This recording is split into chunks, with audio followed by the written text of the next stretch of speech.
Hello and welcome to this week's edition of Calder's Calling, AHL News Now's flagship podcast and your premier podcast destination for everything surrounding the American Hockey League. For those of you who listened, subscribed, and downloaded our first and second episodes, we thank you. This is episode number 3. For those of you who are just joining us, we welcome you to this podcast and invite you to check out the past episodes. We had a couple good interviews, like with Scott Howson for the first episode, president of the AHL. We are available visually on YouTube, on Spotify with just audio, and anywhere else you could think of to find your podcasts. In the next half hour, give or take, we invite you to join us as we dive deep into the heart and soul of the AHL, where future NHL stars are born and the passion for hockey runs as deep as the ice itself. But before we get started, I'd like to thank the show's sponsor, Document Doctors.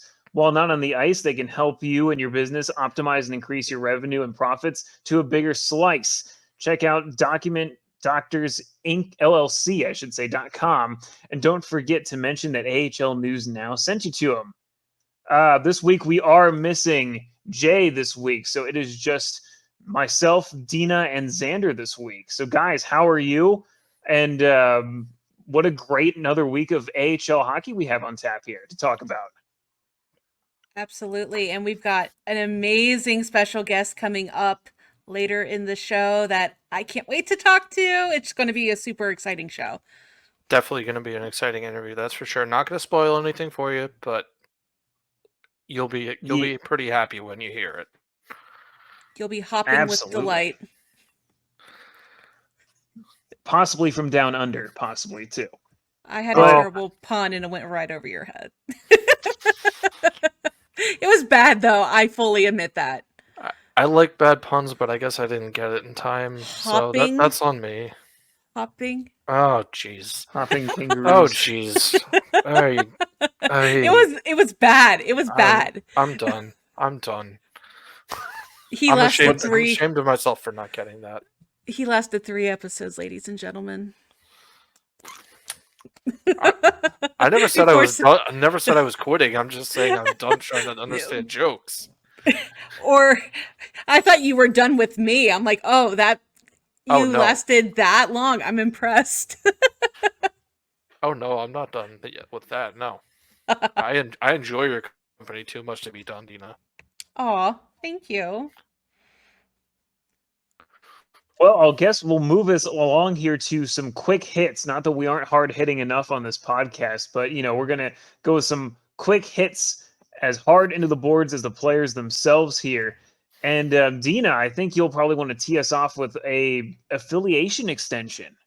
Yes, it was announced on their home opening night last week, but the Cleveland Monsters and the Columbus Blue Jackets have announced a long-term extension. I've seen it reported in a few different places that it's rumored to be lasting through the 2029-2030 season. Now, they first became affiliates in the 2015-2016 season, which, Corey, I'm sorry to rub it in, but that was also their Calder Cup winning season. And yeah, very exciting that I-71 talent pipeline is alive and strong and will be again for the foreseeable future. Well, hey, we have the Calder Cup for this year, so that helps to possibly staunch the wound just a little bit there, but still a memory, nonetheless. But great to see that affiliation is still going strong here. But we do have another great stat to get to. It is a first goalie goal of the season. Strauss Mann of the Laval Rocket was, I believe, credited with this goal. I don't believe that it's your traditional Ron Hextile style flip, but we're going to put this one on screen here and talk about it a little bit. But it's great to see the goalie going down the fist bump line along the bench there. It's always a great sign that, something incredible has happened here. But don't believe it's your traditional shot here, of course. When was the last goalie goal other than that? Was that Hofer for the Thunderbirds, perhaps? Possibly. I don't think we've had... Did we have one last season? I don't think that we did. Oh, yeah, we did. We did. We did? Oh, yeah. You just had to kill my thunder. I can't remember, honestly. So I'm going to run to the ahl.com/goalie stats. Or sorry, Uh, stats/goalie-stats. So thank you so much. It's really helpful to get quick information that way. We actually had two goalie goals in the American Hockey League that last season. Pyotr Kochekov with the Chicago Wolves, and then Uh, Jesper Wallstedt, a rookie with the Iowa Wild, each with one goal. the former, I'm not surprised by. Kachekov can do it all. So, just to bring Joel Hofer back into the conversation, he did tie with Yaroslav Askarov of the Milwaukee Admirals for most assists among goalies last season. There we go. Some So, positive to come out of that. yeah, and quite a few goalies are, well, we have 3 goalies that have assists so far this season, too. So, there you go. The goalies come working on the score sheet. Hey, so they're working on passing. I like it. Yeah, I mean, but to go back to this goal though, it's the funniest thing because it's just, Strauss-Mann scrambling, making the save, and then somehow he gets the puck and Rochester goes to, or not Rochester, sorry. Laval goes to like clear it and it gets through everybody. So because he made the save, he was the last Laval player to touch it, so that's why he got the goal. So it's not your traditional goalie goal, but funniest part about it is that own goal. yeah. Oh, okay, that makes a lot more sense to me now. Yeah, it basically own goal. Kind of embarrassing, but the funny part about those goalie goals is that, like, despite the fact that it's an own goal, it's so strange like that. Every player on the ice kind of knows that, right? Like, they all kind of are aware that, hey, the goalie was the last one. Like, it's not a surprise to anybody, but, everybody's loving it. That's for sure. Yeah, anytime the goalie gets on the score sheet, it's something special. Absolutely. And I think there was speaking of milestones, a special one for the Springfield Thunderbirds on Saturday. Zander, do you have more on that one? yes, on Saturday, for the first time in team history, 2 brothers skated together in the same game, Sam Bitten and Will Bitten. Of course, Will Bitten's been with the team for a year or 2 or 3. I've lost track at this point with the squad, but Sam Bitten making his professional debut this year, and it was the first time 2 brothers have skated together in the same game. That's so cool. I remember seeing that for preseason with the St. Louis Blues, that they got to kind of do the same thing up top there, but making it official at the AHL is even better, honestly, too. Not the results that Springfield was looking for exactly on Saturday, but They had something special to celebrate. exactly. They have something it's a silver lining, is how I'll put it. It is. Absolutely. Speaking of other random stats, the Wilkes-Barre Scranton Penguins have a cumulative score of 0-0 in the opening period of all 4 games of their season so far. I just want to know how long that's going to last. I also want to know how you guys interpret that. To me, I interpret it as a good stat that they're not allowing goals. There's a good side to it. They're not allowing goals, but they're also not getting ahead of themselves and trying to put too much effort too early. It's But a also win some, you lose some type of stat. exactly. And it's a very unsustainable stat. Someone on either side's going to break that. I just want to know how long it's going to take. My bias tells me that Hershey might have something to say about that the day this podcast goes live on Wednesday when they make their first trip to Mohegan Sun Arena. But that's the bias in me that's talking. But what that stat tells me is that if you're a fan and you're coming and you're a little bit late, stop and go get some snacks, get your food, get stuff in during the first period. You're not missing that much, unless you're a good fan of defensive hockey, as, I believe the 3 of us are, and our esteemed viewers would be as well. But for, that fan, they can take their time getting to their seats, it seems like, there, if that stat continues. Unless you're a huge fan of the goaltender. Then get there early. That's true. Get your seat, get comfortable. I mean, I try to get to games early anyways, but I would Oh, get there extra early to watch that. I'm definitely a go watch warm up, get there like right when the doors open type of person. Oh, same here. I go when the doors open, honestly. It's get there as soon as possible kind of stat for me. I'm I, also the person that whenever I'm showing up as media and they say, okay, doors open 90 minutes before puck drop for media, I'm there 90 minutes early because I also like my half hour of just sitting there listening to the Zamboni, listening to the ushers do their thing, and it's just so quiet. It's like, okay, I can zen after the 2 hour drive. That's a hike and a half. Speaking of hikes, the Hershey Bears were in Bridgeport on Sunday, wrapping up a set of 3 games in as many days, and quite the trip there. But there's a trio of milestones for forward Mike Scarbosa, who is skating in his 600th professional game, and he tallied the overtime game winner for the Bears. And we'd show you the clip here, but it's just an odd goal. I mean, he just kind of puts it towards the net. It was more of a pass than a shot that, somehow clipped in off a pad. But when it's your 600th professional game, you are entitled to getting that kind of play to work in your favor, honestly. So ends up being the overtime game winner, and it also happens to be his 200th point as a Hershey Bear. So all the milestones kind of, collide at once. The stars align for a number of milestones there. So congrats to Scarbosa, who's now been with the Bears for the better part of 5 seasons now, I believe, 5 or 6 at least that I can think of. So it's wild to consider that, but it's extends his point streak to 4 games too. So a little bit of everything in that goal for Mike Scarbosa. I mean, just a solid piece for that Hershey team. Always seems to have been, a nice fallback guy that you can depend on. And he is currently I don't know why I'm getting into such a stats kick this year. Normally I'm not a numbers person. This season I'm trying to learn to love it. But he is currently tied with Ethan Frank for 21st in the league for points so far this season.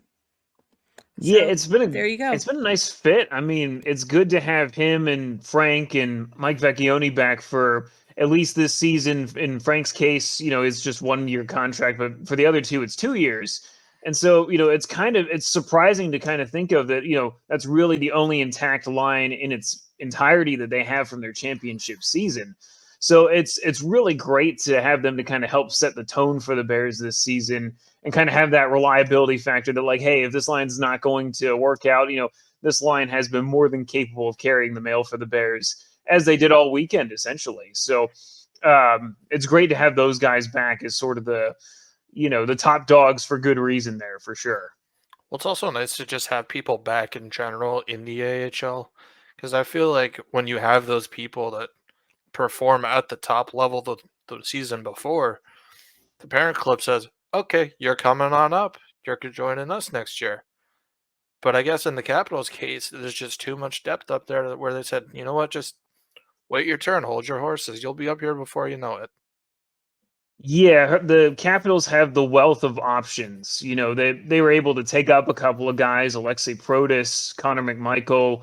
Even guys like Lucas Johansson went up this past season. We got to have a nice little part of the ceremony for opening night was presenting them with their rings in the Bears team suite type of thing. Rather than on the ice, which is kind of the odd caveat to the whole thing, right?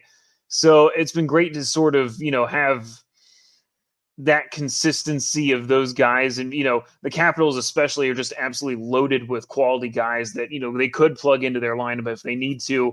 And it's all luxury that Spencer Carberry, the new head coach who coached in Hershey for a few years, happens to know most of them too, including Scarbosa. So it's been a very nice, not only composition in terms of veterans, but they also have a ton of great prospects and rookies in the system right now too. And speaking of milestones, we were just talking about milestones for the Bears. Zander, I've heard that there was a milestone in Hartford over this past weekend.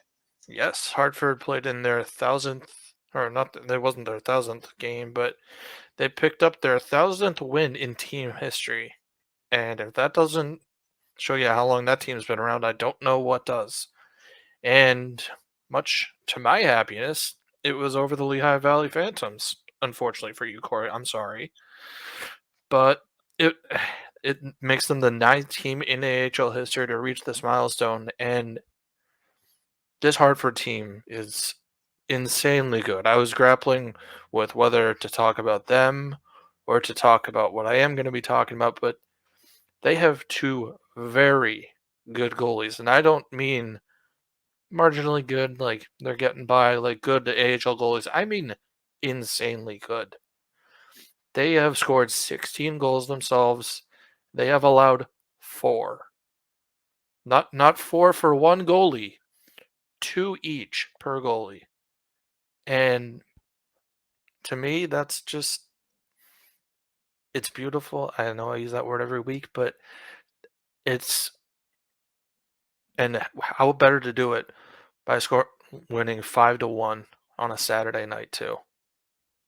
For the stats fans among the listeners here, they currently, Louis Domingue and Dylan Garand are, when you consider goals against average, they are 2 of the top 3 goaltenders. Domingue, number 1, has a .96 goals against average to start the season through 2 games. Dylan Garand, also 2 games, a 1.01. In between them, Hugo Alnefelt from the Syracuse Crunch with a 1.00. Another real question now with Rangers fans is, who gets called up first? And my answer to that question is neither. Unfortunately, they're going to be staying there unless Jonathan Quick or Igor Shesterkin gets hurt.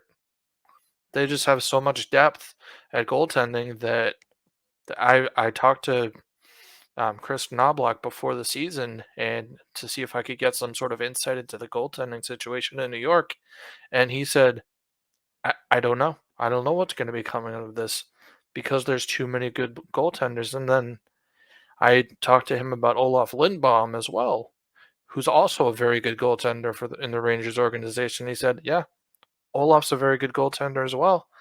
So they're stacked tenfold in the Rangers organization when it comes to goaltenders.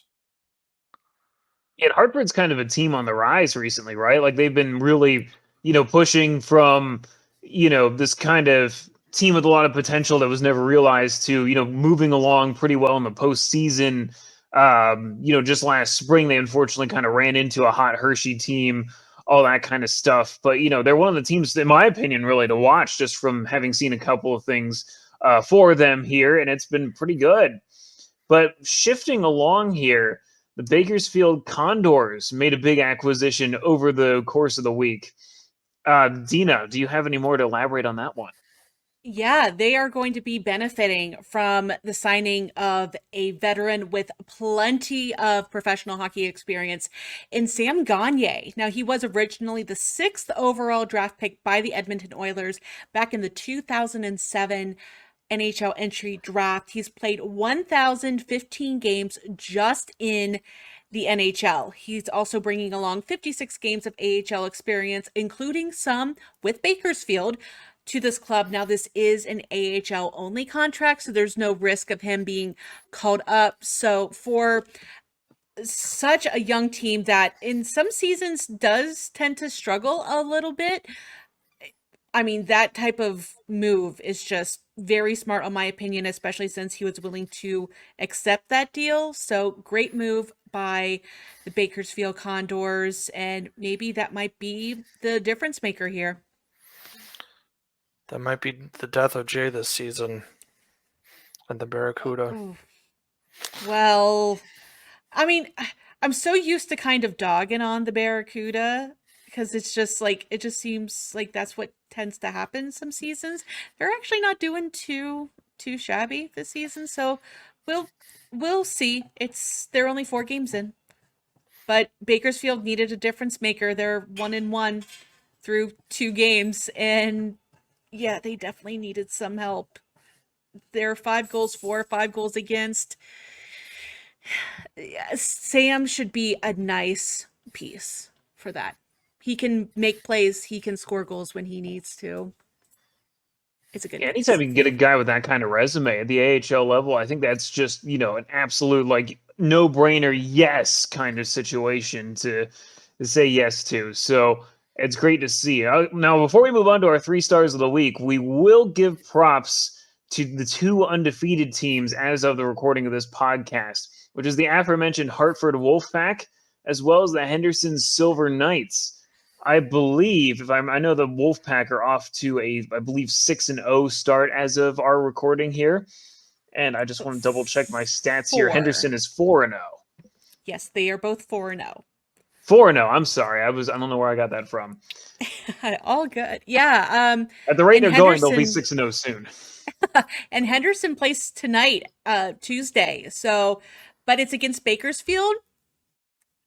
I think they're probably got this one in the bag, but you never know. So, as of recording, this is an accurate stat. Who knows? We're looking at the Sam Gagne game, possibly. But hey, well, let's move right along into our 3 stars of the week, where each of us will pick, one player to highlight here. So, Deana, take it away. So I'm going to give a shout out to the Rochester Americans and Yuri Kulik. I've talked about him on this podcast. I've talked about him on other podcasts that I've been on. But how is this for a week for you? Back-to-back overtime game-winning goals and a hat trick. Just because that wasn't impressive enough. But Yuri Kulik is one of the very young prospects for in that Buffalo Sabres system. So, but yeah, we're taking a quick look at Yuri Kulik's goals here. I mean, this one we're seeing right here is a nice, 2-on-1, nice slide across a sprawling Laval defenseman. And yeah, sunk it right in. So he is my star for the last week. I mean, that Buffalo organization is just ripe with young talent. So, and he just adds to it. And I'm going to go out on a limb here and say they're actually going to be good in a few years. Oh, yeah. I mean, they definitely are going to be good, but I mean, their ceiling is pretty high. Yeah, I mean, you've got players like him, Peyton Krebs, Owen Power, and these are just the ones coming off the top of my head. I mean, you still got Rasmus Dahlin that they just locked up. Yeah, the pipeline looks to be very stacked in Buffalo, and it'll be nice to see that team return to a bit of a resurgence here. But for now, let's just enjoy the play of the Rochester Americans. Not to mention the new Ryan Miller and Devin Levi. Oh my. I did not like watching him in college as a UMass fan facing Northeastern. That was not fun. Well, I guess we'll move it along here. Zander, who's your pick for one of the stars of this week? So my first star, well, I'll start on a happy note. I could really pick either Hartford goalie. I really could go either way, but so either one of them really fits my number 1 star because I'm, as Deana knows and you know, I'm a sucker for the goalies, and I'm blown away and very surprised by the way that they're playing this season so far. Both under 1.5 goals against average so far this season, and I can't wait to see what that blossoms into this season.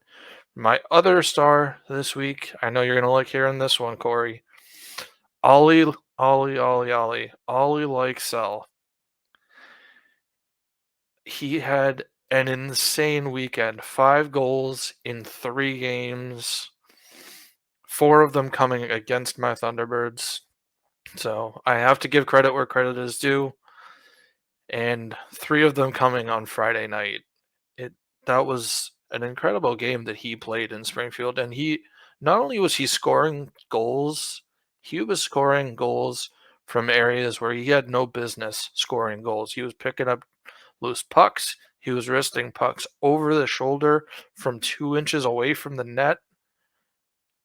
And he's definitely going to be someone that I'm going to be looking for this season. Yeah, it's easy to see with someone like Sell. The Philadelphia organization is ripe for getting NHL opportunities starting in Lehigh Valley. Kind of been seeing it a little bit recently where, there's kind of opportunity to put your head down, seize the opportunity at the AHL level and kind of stand out a little bit early on versus, if you're maybe not happy to be there, one of the last cuts type of thing. It might, it's sometimes a little bit discouraging. Ollie Lexell's one guy that seems to have taken that kind of, proving ground opportunity, and he's really run with it so far. And it's to Lehigh Valley's benefit. They've had a pretty solid start here so far to the season. And usually I look at Lehigh Valley and I look at them as like a funnel system too, Philly, but I don't see him being one that's funneled right to the NHL. I see him being one that stays down there, develops his game a little bit more, and then they bring him up when they need him the most. Yeah, and it's a curious thing because it only feels like it's a matter of time until injuries might rear their ugly head, and then all of a sudden you go from having a guy like Morgan Frost sitting on the sidelines for Philadelphia to suddenly digging much deeper into Lehigh Valley, as this seems to be the yearly case in Philadelphia there for the injury front, as it so often seems. But yeah, I think it's a great start for him. It's just one of those things that's going to be interesting to see how sustainable it is. And so last for me, I was tempted to go and be biased and go towards Hershey, but I figured I'd give somebody else the platform for this week here. Joshua Waugh from the Laval Rocket. 11 points. Guys, 11 points. This guy has had a 5-point game on the 20th of October. He had 3 goals and 2 assists. He has 11 points, 5 goals and 6 assists so far this season. I mean, I don't know if there's anybody you could think of that has more points than this guy does. And it's his rookie season, too. I mean, he played 1 game in the postseason, I believe a year ago or earlier this spring, if I'm not mistaken. And, we talk about hitting the ice flying for this season for him. I don't know that you see those kinds of numbers from a rookie this early on. I mean, it'll be crazy to see how sustainable it is, possibly. But I was wowed by that stat when it was brought to my attention here. 2.2 points per game. Are you kidding me? Are you kidding me? As if Laval isn't a fun enough place to go watch a hockey game in and of itself. Having a player like that, I hope he stays with them all season because this could be fun.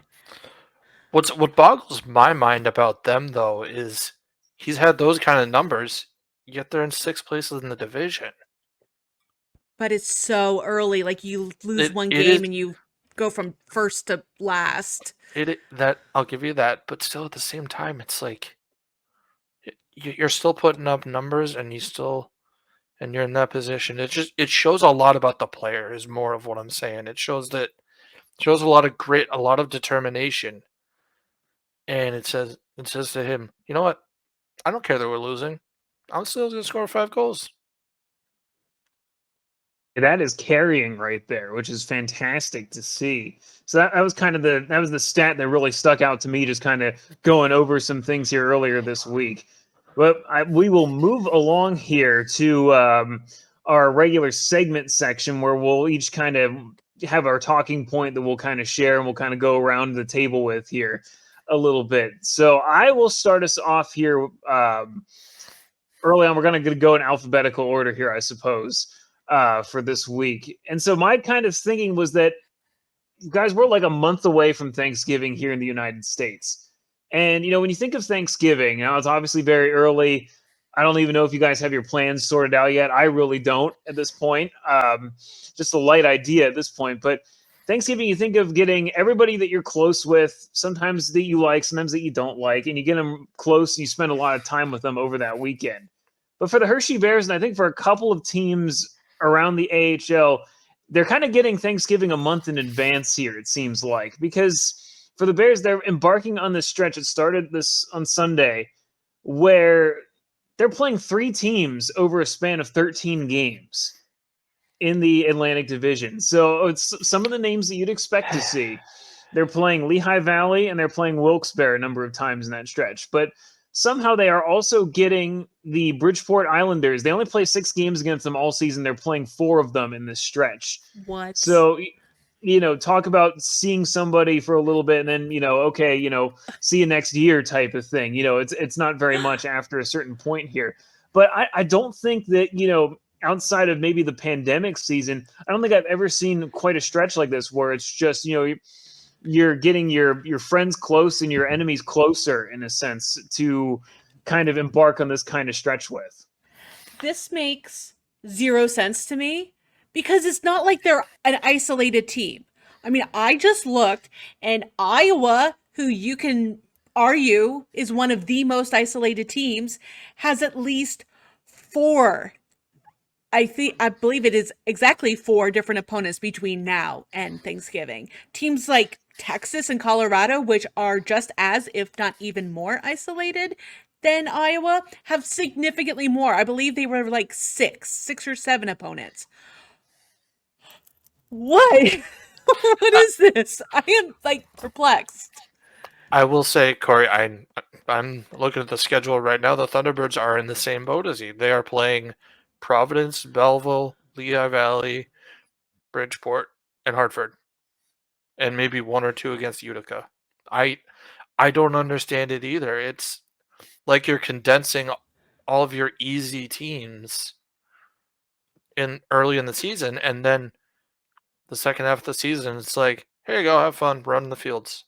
It's like I don't understand it because it's almost unfair to teams like your Monsters, Dina, where Yeah. you got to travel more, or teams like Texas and Iowa, or God forbid, Calgary has to go all the So way to Texas. here's Cleveland's schedule coming up. You got back to back this coming weekend on the road, Grand Rapids, Chicago.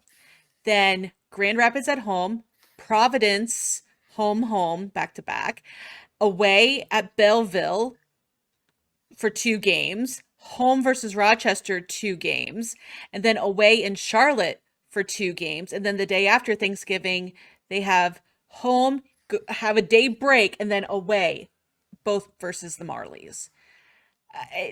They're going to be a little all over the place, but they do have that nice homestand, so that helps a little. Well, not really. It's kind of home away, home away, home away, but whatever. It's I don't understand it. Why? Who made that decision to let the Atlantic teams just here's like 3 people go. I think we need to talk to Scott Howson again. I need to talk to whoever's in charge of scheduling for the league. Well, the wild part is that, for Hershey's sense is that they go from playing these same 3 teams and then they invite the Iowa Wild over for the first time ever at the end of November. And then so it's super funny because then, to get out of the month of November, guess who they had to play one more time? They had to play Wilkes-Barre one more time. And, and then in the majority of December, they're free of those teams. They won't see most of those teams for the majority of that month, I believe. So it's just this odd scheduling quirk where suddenly, you're going from, a couple of teams. I know, like, the thing that happens every year in Hershey is that they say we don't have enough variety of teams. Like, let's see some Western Conference teams, and that's just up to the discretion of the team to play. It is nice to get a team like Iowa. We're going to see former Bear Cale Kessie back at the Giant Center type of thing. Is how that game's being advertised a little bit too. But it's just a wild thing to me that suddenly we go on these big stretches where it's like we're playing these same 3 teams. What year is it type of thing. Just a little scheduling quirk that I noted in a couple of different situations there that I thought was So, interesting to talk about. are the Iowa Wild the random second cousin that was found on 23andMe or Ancestry DNA that they said, I didn't know they existed, but come to find out they live not too far away. Let's invite them just in case. Oh, crap, they accepted. They seem Oh to be the crap, team they that don't have plans.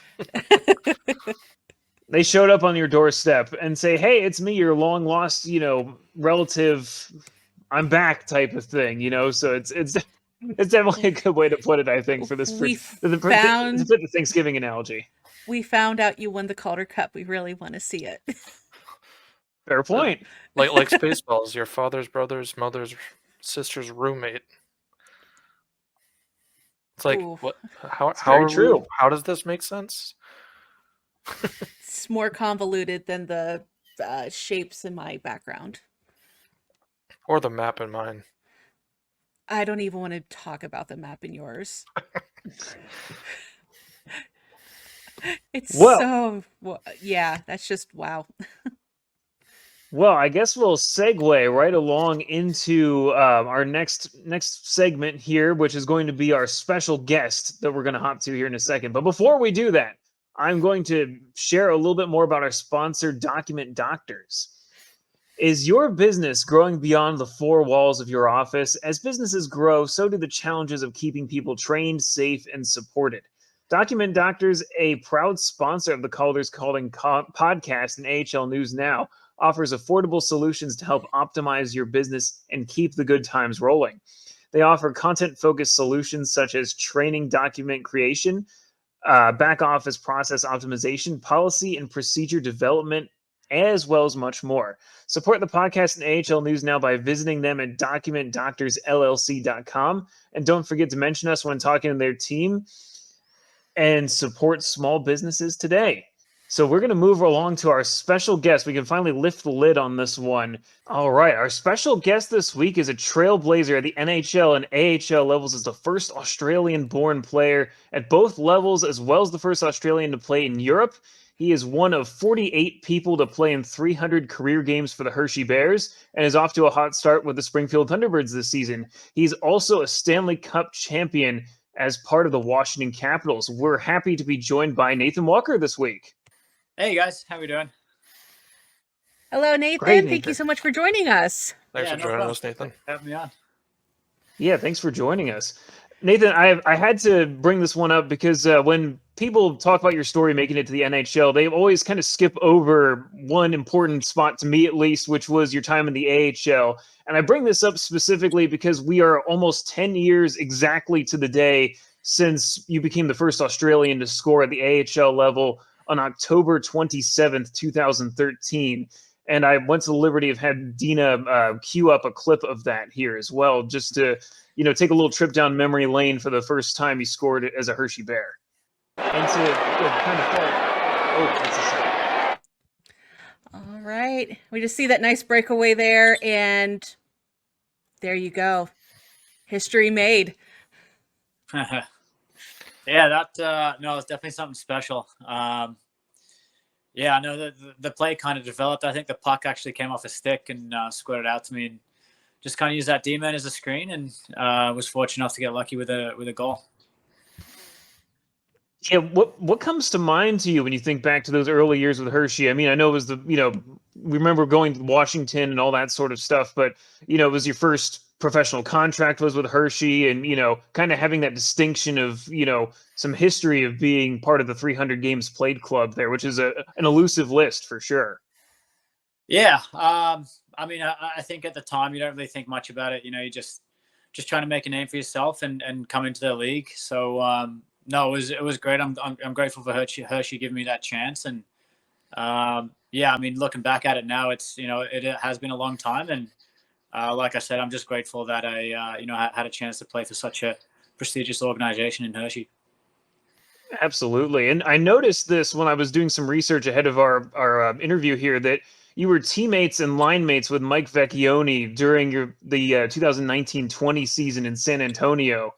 And so I figured that, given that sort of history, that you probably weren't surprised to see him score the Game 7 overtime winner for the Calder Cup this past summer.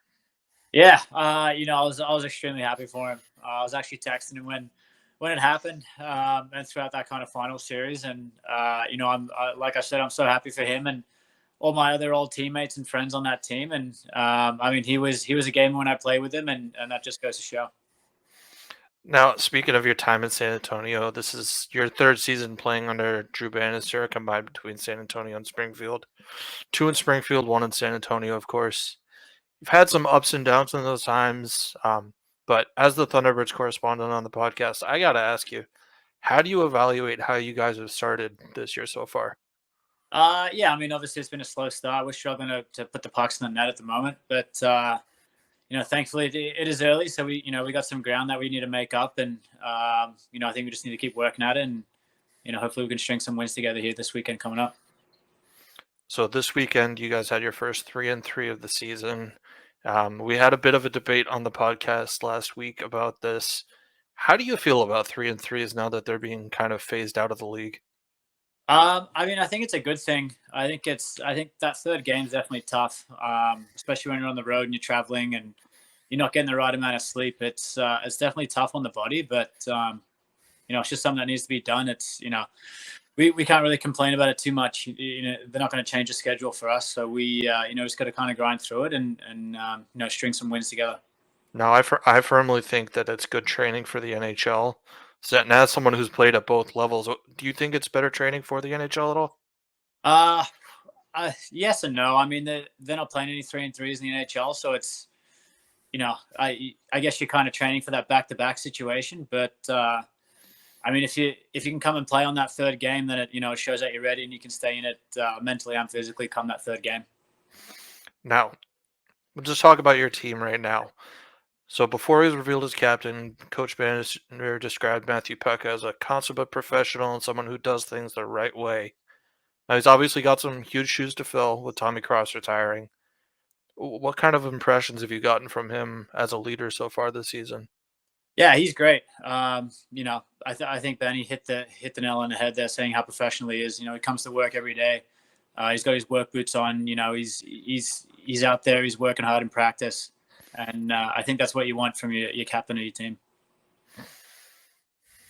So I'm just going to kind of look at your career as a whole here. So you've played in multiple leagues and countries and states throughout your entire career, from Czechia as a U18 to Youngstown, Ohio, Hershey, Pennsylvania, Washington, Edmonton, St. Louis, Utica, Springfield, San Antonio.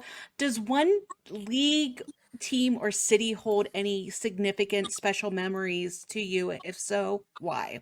To be honest, I think they all do. I think going to different countries and different cities, with my wife, and now I got 2 kids. It's cool to look back and see kind of where you were at, family wise, and then kind of how you're playing and everything. And I think every city does hold a little special piece in your heart and where you played. And I think that's pretty much it. It's fun to look back. Like, my daughter was born in San Antonio. She had a chance to grow up in San Antonio for a few months, and then in St. Louis she was there for a bit, and also Springfield too. So it's nice to look back on those cities and kind of see what you've done and where you've been with your family as well. So does it ever get old where you are in the northern hemisphere for winter time essentially, and then whenever you're able to go back home to Australia, it's their winter time and our summertime? Does the cold ever get old to you?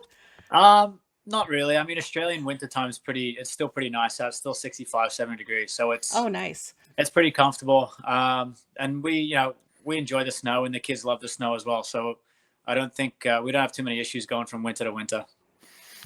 Now, Deana was talking about all the cities that you've been in. Were you aware at all when you signed with Edmonton, or Edmonton claimed you off waivers, that you were described as the Aussie Gretzky? I did see that floating around every now and then. Yeah. What did that make you think? To be honest, nothing too crazy. I'm just looking at it as I'm another player in the world playing the game he loves, and I just happen to be from Australia, and that was pretty much it. So to kind of wrap up our interview here, I do want to give a quick nod to the gear that Corey is sporting here. Can you just share a little bit about the brand that you've created and what inspired you to venture out and launch it?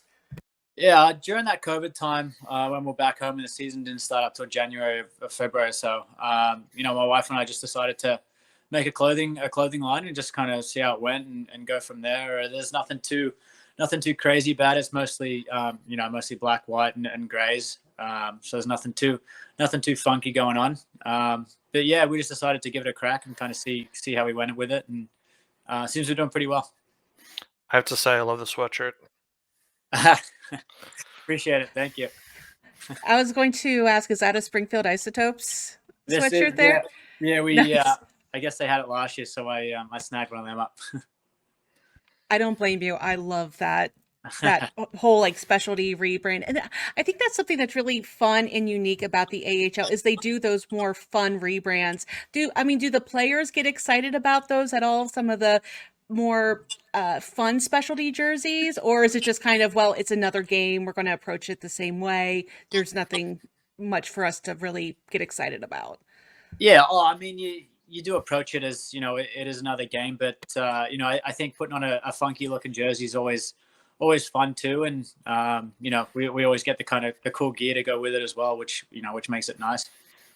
How nice is it to give those jerseys to the fans after the game and they've kind of won that signed jersey? Yeah, it's great. I mean, to know that you have the support of your fans and people actually wanting the jersey, and then during the anthem, you look around, you can see a couple of jerseys floating around that you would have worn, and you see the people wearing them, and the bond that you kind of form between the fans and the players. I think that's really special, and I think that goes a long way as well. Do you have a favorite specialty jersey that you've worn in the past? Oh, I don't know. The ones in Hershey were pretty cool. The old school ones that we would kind of do up and make so-called old school with new school. They were pretty cool, but then obviously all the other specialty jerseys are really nice too that Springfield puts on as well. And last question here. So this is just something that I like to try to, pick your brain just a little bit. But if you could be on a line with any hockey player, past or present, doesn't have to be an NHLer, could just be somebody you know from your childhood or something. If you could be on a line with any one player right now, who would it be? Oh, I'd probably Yager. I think, when I was real young, he was a guy that, kind of I had all the videos of and was watching him. But I mean, there's so many great players out there. It'd be tough. You'd want to get a shift in with everyone. But yeah, I think going over to Czech and playing in Czech and seeing, how much of an impact on the hockey world over in Czech that he had, I think that'd be pretty cool. That's awesome. Well, Nate, thanks for joining us. We'll let you go, but we appreciate you joining us for a couple of minutes here, and best of luck this season. Yeah, no problem. Appreciate it. Love the shirt and the hat too. Thank you. Appreciate it. Well, it's yours. So, I mean, you guys were kind enough to send me, I actually only ordered the shirt. You guys were kind enough to send me the shirt and the hat. So I really appreciate it. Yeah, no problem at all. No problem. All right. Thank you so much, Nathan. Definitely appreciate your time. Best of luck the rest of the way. Yeah, no problem, guys. Thanks for having me. All right. And we will move right along here and give it over to Deana for her segment for this week. Okay. So I'm basically wow. Okay. Let me try that again. Hold on a second. So I'm calling this segment our all too early, super knee-jerk overreaction predictions or guesses as to who we think are going to be representing their team in San Jose at the All-Star Classic for this season. So I'm going to get, of course, my picks, but also Zander and Corey. So the rules for this, even though it is super knee-jerk, I am going to set a few ground rules. So you can only have one pick per division. You're going to pick once for each position. So one forward, one defenseman, one goalie. You can also not pick someone who has already been picked.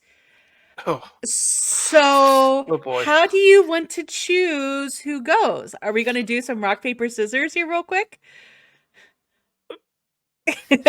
First of all, you know what? I'll just be the gentleman and say ladies first. Aww. I second that. Okay, so you two can do rock, paper, scissors for a second. All right, sounds good. All right, ready?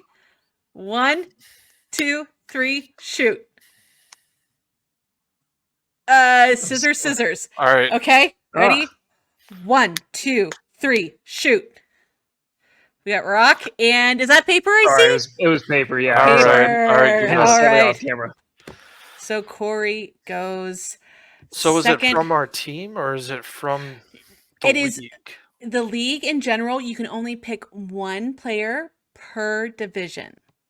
So, like if you pick a goaltender from the Atlantic, whenever you pick your forward and defenseman, neither one can be from the Atlantic. You have to pick from one of the 3 remaining divisions. So I'm not going to go and take like the top player for each, one here. because I could easily just say, okay, like Joshua Waugh and then Louis Domingue. I'm not going to do that because I try to be a little bit nicer. But I personally would like to see. So from the North, my forward pick is going to be Nick Robertson from the Toronto Marlies. I feel like he has been a highly touted prospect for the Toronto Maple Leaf system, but there's been a lot of injuries and other factors that have kind of hindered him from being his highest potential.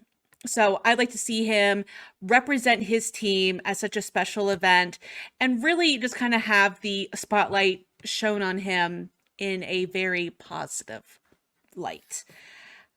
For defensemen, I am going to go with, who am I going to choose here? Okay, so for the hometown team, I'm going to go out to the Pacific Division, looking at the San Jose Barracuda, and do Leon Gavanka. He is their top scoring defenseman so far. He's, not really a veteran, but he's a solid defender. He spent the last 4 seasons with the Manitoba Moose, pretty high point getter. Let's let him have the spotlight in San Jose. And then finally, for goaltenders, I am going to look. So I've got Central and Atlantic. I'm not going to be mean and pick a Hartford goaltender. I could be mean and pick a Hartford goaltender, but I won't. Honestly, Well, you could pick one and I could pick the other. See, I'm trying to That's a think cop-out. of goaltenders with personality, which a lot of goaltenders do have personality, because I'm thinking of last year in Laval where you had a couple goaltenders doing the wave along with the fans while they were out on the ice. It was the best thing to watch. So, you know what? Let's throw Keith Kincaid from the Chicago Wolves in there. He's got personality for days, and I just love Keith Kincaid. Like I said, this is knee-jerk reaction. Why? I'm thinking, what? Stole my pick. Oh, okay. You've got 2 in Hartford, unless you have a Hartford pick for something else. I'm trying to think outside the box. So yes, Keith, my 3, Keith Kincaid at goaltender, and then my skaters will be Nick Robertson and Leon Gavanka. Corey. Man, you made this difficult by throwing this divisions thing in, because I am still kind of trying to school myself on the fly of some of the top teams, so far, at least in like the North Division's kind of been a little bit lost on me so far. But I will start off with my forward selection. And it's a guy that Hershey fans know near and dear, although he's not in Hershey anymore. And that is forward Mason Morelli of the Henderson Silver Knights. I have been on the Mason Morelli hype train essentially ever since it arrived to Hershey back during the 2021 season. And he's only gotten better and better and better. He was an essential part. I felt like perhaps the biggest loss the Bears had over the summer, but you can only be happy for a guy that has finally earned an NHL contract with the Vegas Golden Knights after, going undrafted, playing through college, just kind of fighting for every contract, every job he's ever had so far, right? He's off to a flying start over in Henderson. I believe 6 points so far for Mason Morelli through just, a couple of games for them, I think, so far. He's a rock star out there. I mean, they were, showing him, boatloads on their social media where he was winning, the 2-touch soccer games before during the preseason, scoring goals, doing post-game interviews, the whole 9 yards. He's really turned into what, in my opinion, is an elite player at this level. And, not only should he be contending for an NHL spot, but he also should be, in my mind, be given that nod as an AHL All-Star in my book. Now, I want to kind of skip back on my defensive pick because I'm still kind of, going back and forth between teams. Like, I just haven't found one that screams me just yet, You would love Nick Blankenberg. I'm just saying. You would love him. Okay. I was about to say I'm kind of blanking around here a little bit, so I guess that probably fits my pick perfectly, honestly. But I am just kind of looking at stats around the league of different players because I want my defensemen to kind of come out of the North Division, frankly. So I'll go with Nick Blankenberg. I mean, he seems to be having a solid season. He's a rookie this year, if I'm not mistaken. I love the name too, honestly. I mean, he scored his first AHL goal, if I'm not mistaken, in Cleveland's last game on the 21st, if I'm reading this correctly, right? I believe that was the game. Yeah, he's just 7 shots. he is so likable, and he plays a lot larger than his 5'9", 178 would advertise. And it's just a player that you can't help but love. From Michigan, went to U of M, got signed by the Blue Jackets. I love It this all kid. fits. It really does. So thank you for choosing him on behalf of the entire Nick Blankenberg fan club that I follow quite religiously on Twitter, because they're so much fun to follow and That's even how much better. they love him. He already has a fan club, and he's only 4 games into his AHL career. You can't beat that one. So that's a wholesome story. So I like that a lot. So lastly, and you knew I was going to come around to the Atlantic at some point, and by Atlantic I mean the Hershey Bears at some point. I want to see Hunter Shepard get the nod. Just continue to add to his trophy case. He's got a Calder Cup MVP. This is a guy that he's earned every inch. He's actually set to make his NHL debut the day this podcast is going up on Wednesday, believe it or not, with Charlie Lindgren, the former Thunderbird backstop, out injured, and the Caps going back to back. Shepard's getting the call in a very difficult set to play against the New Jersey Devils in his NHL debut. Very proud of him. It's long overdue. He's a great guy. One of those guys, he's been so decorated across his entire career collegiately, winning back-to-back NCAA titles. Probably could have gotten a third if the 1920 season hadn't gotten canned prematurely as it was. Just a fantastic goaltender, incredibly athletic. He's beloved in Hershey now as any goalie that wins the Calder Cup is. And I think it would just be another notch in his belt. He's gotten off to a good start. Over this past weekend, you couldn't even tell that he had been sick the entire past weekend and unable to play because he just bounces back. He's that kind of athlete. So he is fantastic. And those are my 3 picks. Couldn't pick 3 better guys. Solid. All right. I'm going to start with a forward, and I'm going to surprise you all. It is not Joshua Waugh. I feel like Joshua Waugh will be up in the NHL by the time the All-Star game rolls around and will thereby not be able to play in the game. I believe he'll be named to the All-Star game, but he will not be playing in it. So my pick for a forward in the All-Star game coming out of the Texas Stars is Logan Stankoven. In 5 games for the Stars, 4 goals, 3 assists, 7 points, and he's a rookie. Now, to add to that, he has a +4 rating as well. And he's a rookie. So this guy's capturing my heart pretty quickly. I feel like I've been hearing about him for years now. The name does sound familiar. I don't know where, I don't know why, but I think it's because I follow so many Texas Stars fans on my account. Plus, I've been seeing him at the Prospects tournament up in Traverse City for at least a couple seasons, at least. So it just feels like it's just been like since he's been drafted in 2001 and 2021 that it just seems like everyone's just talking about this kid, and he's putting it up there. And then, speaking of putting it up there, for my defenseman, I'm going to go to the Western Conference in the Pacific with Jeremy Poirier from Calgary. 1 goal and 6 assists in the 4 games that he's played in, with a +1 rating, a 1.75 points per game average, and keep in mind, He's had 9 shots on goal this year. And 7 points, 9 shots, that's nothing to sneeze at. And for my final pick, Hartford. wrong. I am What? not going with a Hartford goalie. How? I was know, nice and left them for you. I know you can be as nice as you want, but Okay.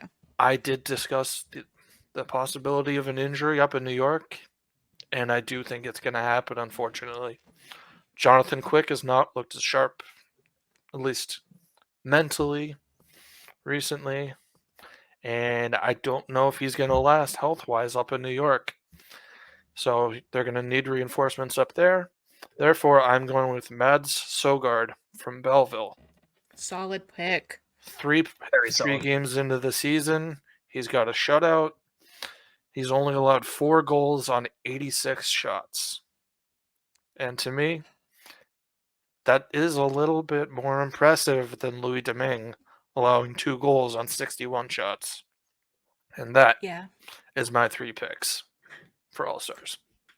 With Sogard, I mean, find a spot where he's not covering the net at any given time. Like, I double dare you. Like, I remember, so his one shutout was against the Bears on opening night. And I remember walking away from that game saying, if they could find a spot to put the puck past him, they would have by now, type of thing. He fills the net, man. There's no angles when you're facing him. The man is 6'7", and that is a tall goalie. And not to mention, he was taken in the second round. How often do you see a goalie be taken that early? And how is he not up with Ottawa is my question, at this point. Because it takes goalies that long to fully develop, but not just second round, 37th overall. Exactly. High second round. You don't see goalies go that early. No. Unless they're something very special. Well, Vasilevsky is an exception. Vasilevsky he was going to start from day one with Tampa no matter what.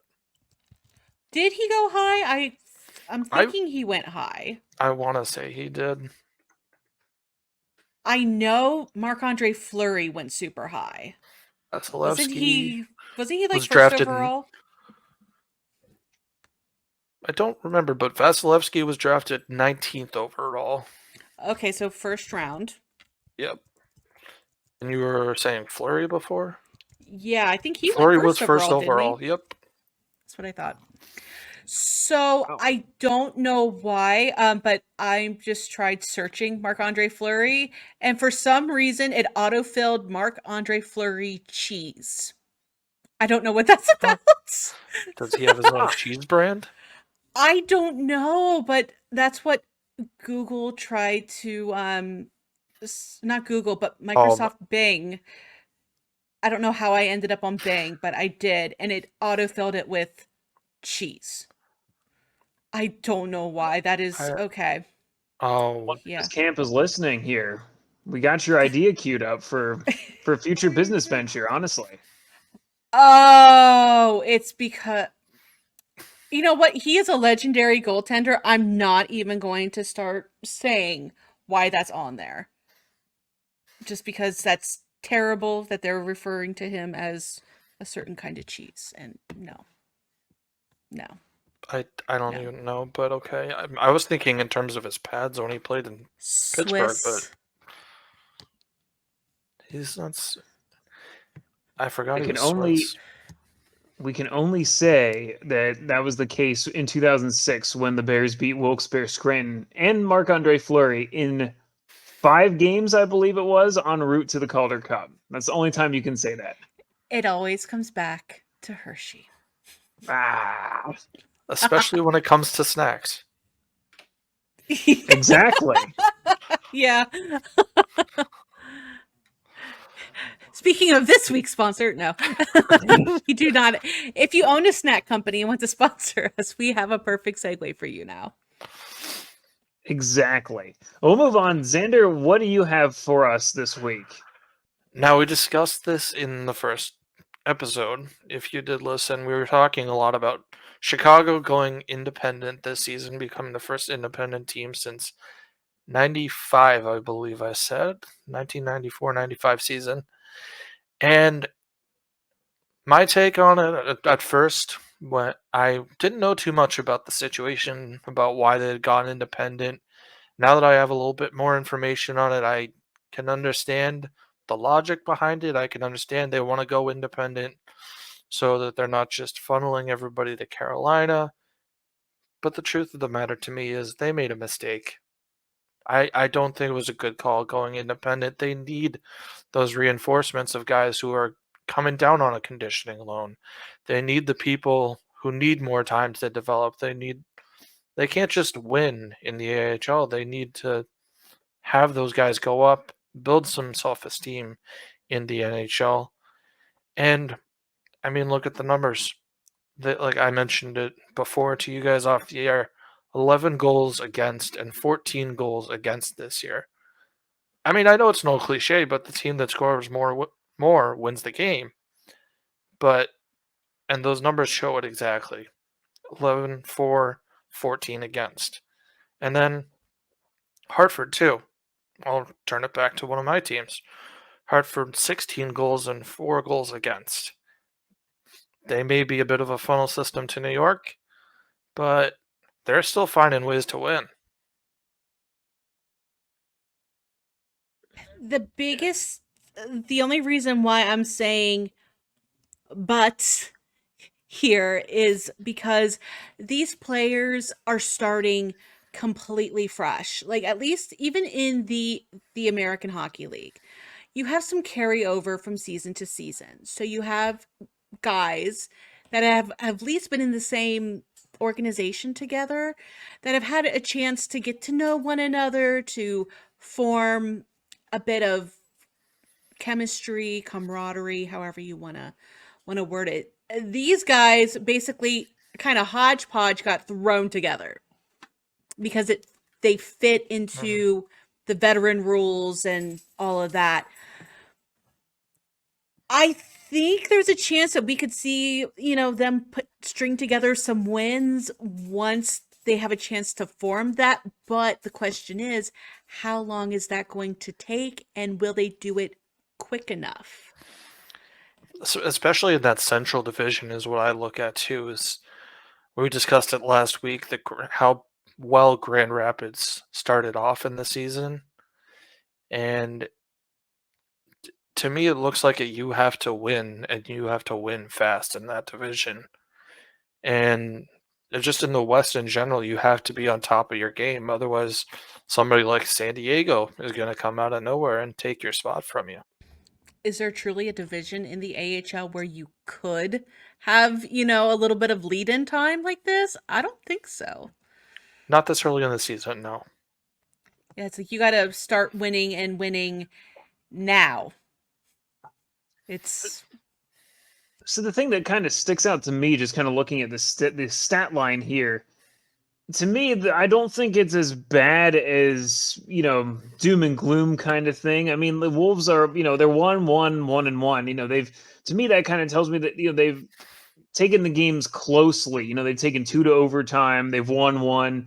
If they were 0-5 and their differential was, 25 to nothing in terms of, they allowed 25 goals and they hadn't scored, more than 5, then I'd be more concerned about it, just because it's, I don't know about you guys. I played enough adult league hockey, and I was once that team where we did not have enough good skaters. We did not, the quality level was completely different from our opponents, and we got shellacked every game, like 15 or, 10, 15. I'm kind of putting myself out a little bit here, but, we've slowly come around to become a better team since then.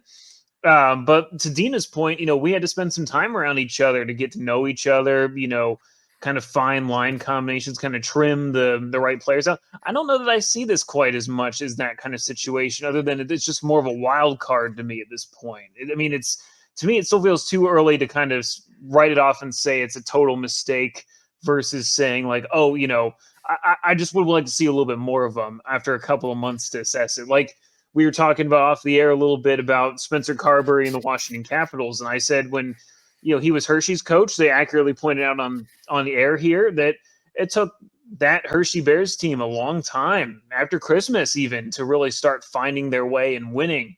And when they did, they won big, and then they rolled it up into a playoff appearance type of thing. So it works. It unfolds for every team a little bit differently. I'm just curious to see how it unfolds long term here, I think.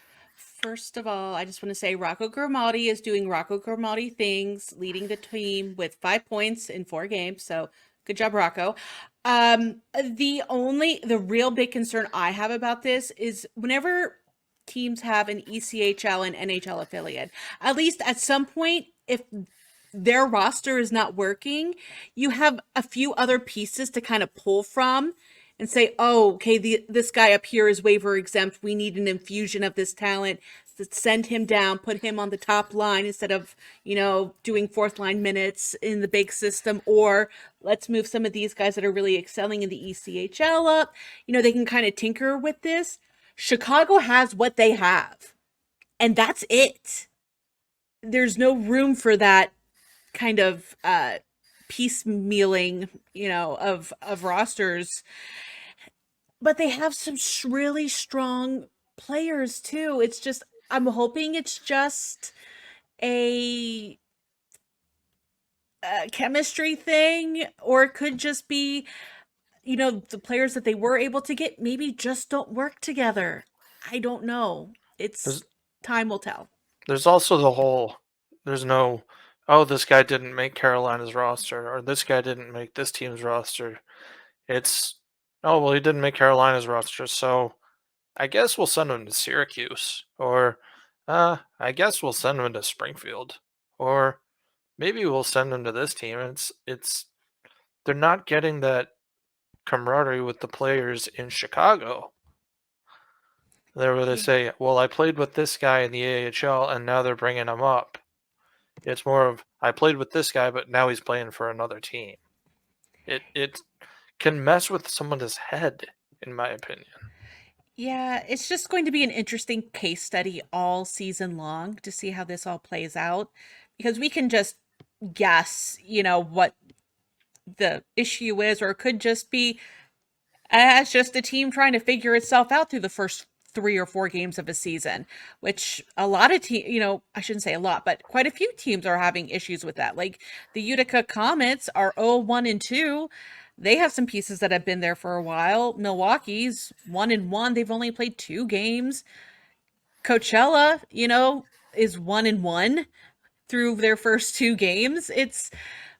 You never know what's going to happen by the end of the season, and I am not even going to venture, but it could be worse. They could be under 500. They could be the Iowa Wild at 1-3 and a .25 points percentage. Sorry, Iowa. That's what happens when you're in the middle of the country, though, and everybody has to come to you, or you have to go to them. Long nights on the bus. 100%. Well, that'll do it for this week's edition of the Calder's Calling podcast. If you'd like to check out our written coverage of the AHL, please visit us at ahlnewsnow.com. You can follow us on Twitter at ahlnewsnow. Please also subscribe and rate the podcast. Share it with friends, family, and coworkers. I know I'll be doing that since we talked to Nathan Walker. Finally, I'd like to extend a final thank you to our sponsor, Document Doctors. And until next week, enjoy this weekend of AHL hockey, and we will talk to you next week.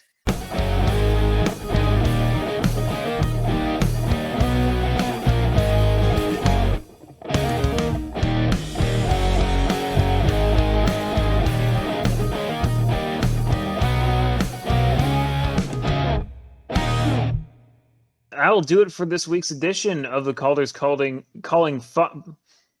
Someone put in a note there. That was terrible. I fumbled that so badly. From the transition to me, like, calling it the Falders falling. You're This is one for the good. blooper reel. Whoop. Blooper reel material right there, I think. And also for the end reel, I have to bring this back from last week. Corey, we have to ask you, if you were to play hockey, Oh, yeah. like if we were to do the Calder's Calling like beer league team, are you good at face-offs? Can you take face-offs? Oh gosh, I was just having this conversation with my adult league team. I stink at face-offs. I've never done them before. No. So I do them for my team at times. So I can do it, but it's just like it's Okay. one of those things I have no prior experience with it, and they moved me from center to right wing recently as a result of that. All right, well, So- here's the question: are you decent enough to win an occasional face-off? Occasional, yes. All right, so At- we'd be the penalty kill then. At least he's All a right. forward because we decided that both Zander and Jay are our goalies. I'm a defenseman. Hey, I said I'd Because- be a forward, just not a center. Okay, well then, yeah. Okay, so we got our two forwards. We have Jay and Zander. Well, Jay's gonna be like the full-time goalie. Xander's forward, sometimes goalie, and then I'm defense. And I guess you'll be our second forward that does. We have our Face-offs. overtime squad. Yes. That's good because like forward is the only thing. Like I am not great at defense. I like it, but it's one of those things I just don't have the grips on it that I wish I did. So forward is perfect for me. Perfect. All right. Awesome. And